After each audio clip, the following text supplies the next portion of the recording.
about 2.5% on Samsung Electronics. Right, let's get value add. Bring in our first guest this hour. Alex Brazier is a global head of investment and portfolio solutions at BlackRock and joins us around the desk here live at the SGX. Alex, great to see you. Welcome and a pleasure having you on the show. Let's start with the macro, the geopolitics, if we could first. What's going on with U.S. and China? It's like, so much for Madrid, I guess, right?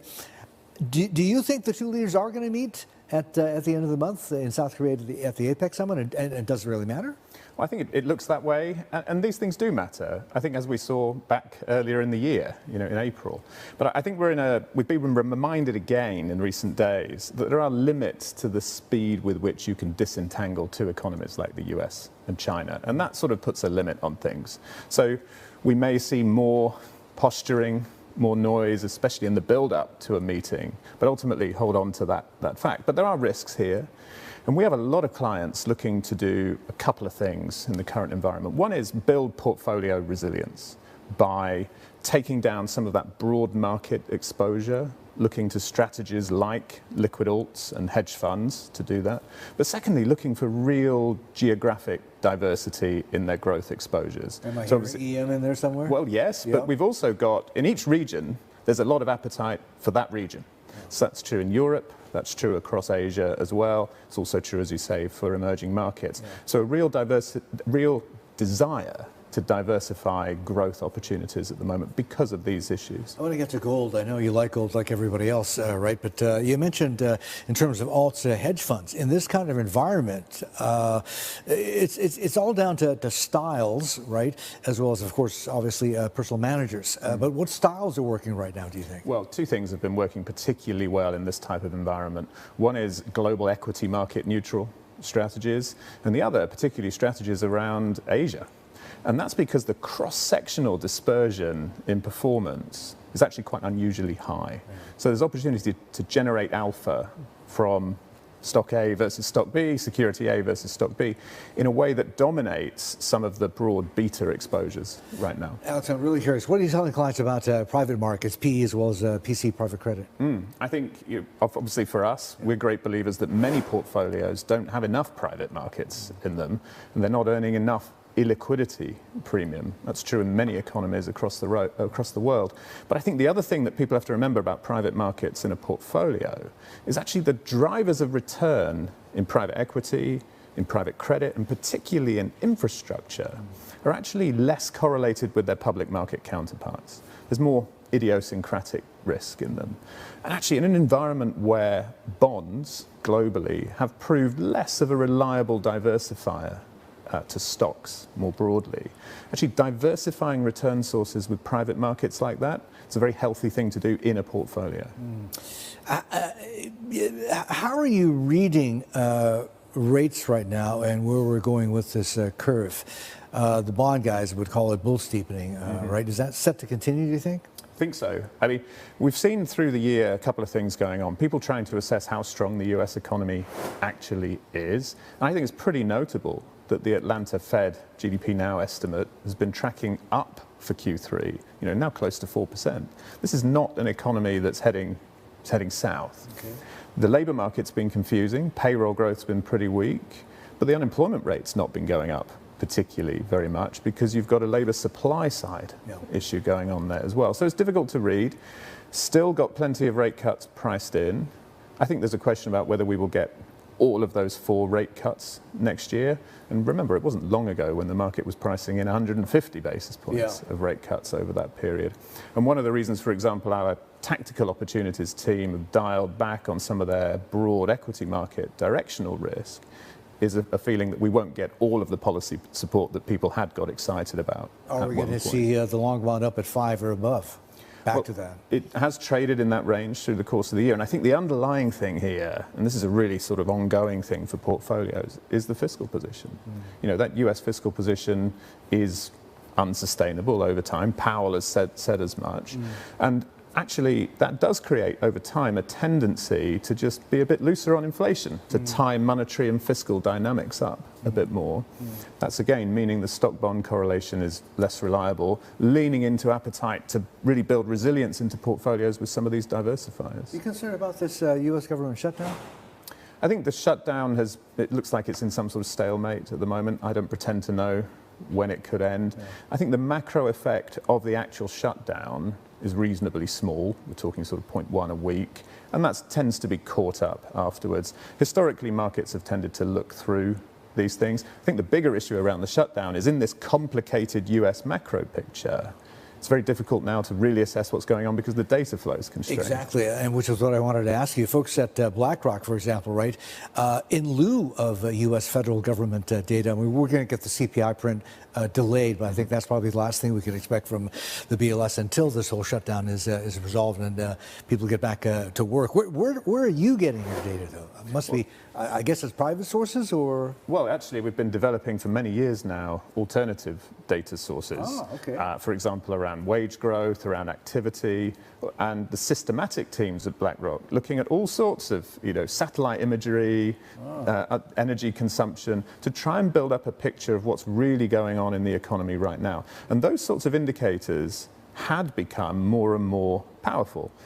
And they really come into their own in an environment where you're lacking some of these official indicators as well. But I think this is where alpha generation now is a scale business. It needs constant investment in technology, in data, to extract some of these signals. Alpha uncorrelated returns, which kind of begs the question, BlackRock being BlackRock, I would be very surprised if a lot of these processes were not already AI'd or in the process of being AI'd. Absolutely. I mean, AI is not just for us a source of investment opportunity, it's a source of developing our business to generate investment returns. And many of these systematic strategies, so they're driven by machine learning, AI, very large data sets.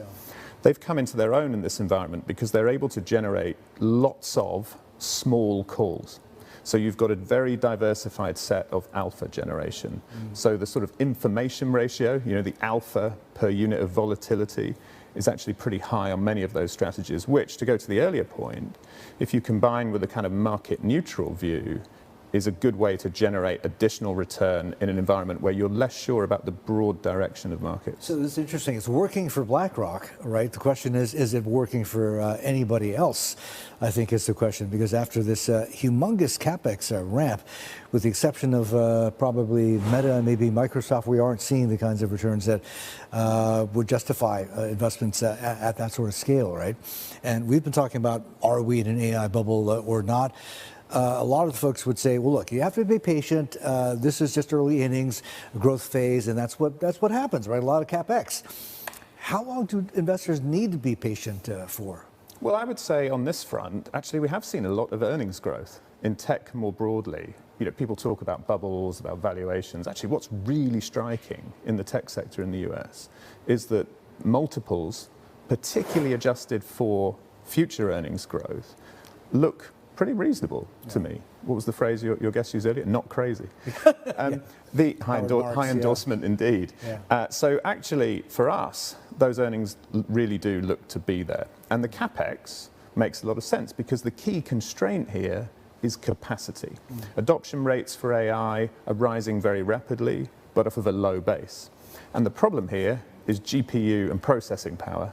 And so some of these innovative financing arrangements, or we've seen recently for tech, but not for the rest of the economy actually, are ways to try and build out that capacity, which is going to take many years of build out. I think, though, it is causing many of our clients to think about how concentrated the US equity market is now. It's not a bubble, it's a mirror. It's a reflection of what's actually going on in the economy, that the market is concentrated. Economic activity is concentrated. And that's why they're looking for geographic diversity in some of their growth exposures as well. How are you feeling about and thinking about AI and China? Because of what you described in the US with the hyperscalers, et cetera, these are basically supply side constraints, right? So this would be cost push inflation at the end of the day, which would necessitate them either eating on their margins, what they're probably unlikely to do, more passing the cost on to customers and users to justify the kind of investments that they've made already. Chinese model, though, very, very different. right? And a lot of people are thinking maybe these are the guys that are going to be able to commercialize and monetize first and faster versus the U.S. hyperscalers. How are you thinking about this? I think we still feel that the US hyperscalers have the edge both in the technology and in their speed to market. Now, they will face constraints in the way you describe, unless the build out of the infrastructure, whether that's the data centers, the processing capacity, actually continues. And it looks set to. Now, we've seen a lot of client interest in the region, in China tech, seen a lot of flows there earlier in the year. That, I think, made sense to us given some of the developments earlier in the year. But I think for globally, most of the earnings opportunities for us look to be in the US. In the U.S., okay. But what about opportunities in China? Because, I mean, obviously the state has a lot of money, and I wouldn't be surprised if a lot of state credit is being directed at AI post the whole DeepSeek moment, et cetera.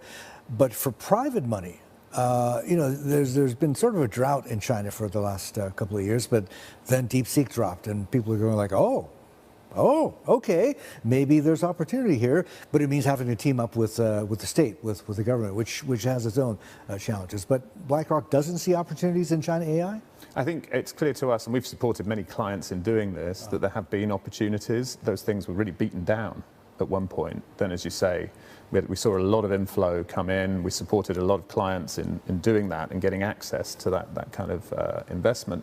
I think now the question is, has the relative sort of US-China valuation gap closed up a bit there? And we've seen a lot of money come into China tech recently, and some of our emerging market investors, for example, leaning somewhat away from that now on the basis that valuations really had run up quite a lot.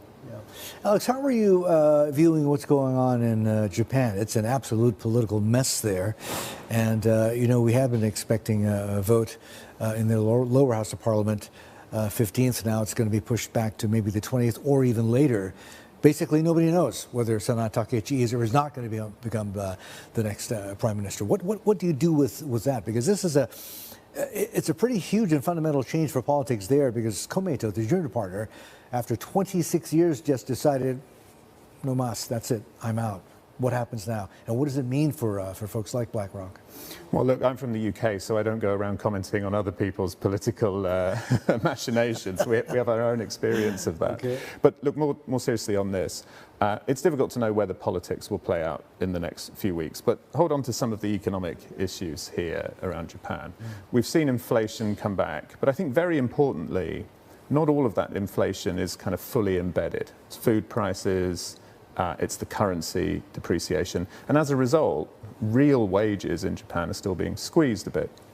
So it's not the popular sort of inflation, if you like. That's going to keep the Bank of Japan, I think, pretty cautious. It's going to potentially, on the political front, encourage people to take targeted fiscal measures to support households. But most importantly, the ongoing corporate reforms seem to be progressing very well. We look at buybacks, for example, which are up very sharply in the last year. So for all of those reasons, even amidst all the political day-to-day, our equity investors still look at Japan, particularly with a weak yen, and think that's a growth opportunity as well. And it fits into what many of our clients are doing, as I say, which is to try and diversify some of those growth opportunities geographically. So connect the dots. I think what you're politely trying to say is there is a lower risk of a yen carry unwind, like the sorts of which we saw last October, which caused all kinds of havoc. Yeah, and I think for us, the yen looks pretty weak at the moment relative to interest rate differentials. There's a bit of a risk premium in there. That, when it comes to looking at Japan exposures, makes some of the unhedged exposures look reasonably attractive as well. Okay. Alex, listen, great to talk. Thank you for your time. Thanks for dropping by. Safe travels, and come and see us again very soon. Thanks, Martin. All right, pleasure has been ours. Alex Brazier there from BlackRock joining us live here at the SGX. We'll take a quick break. We are back in 2.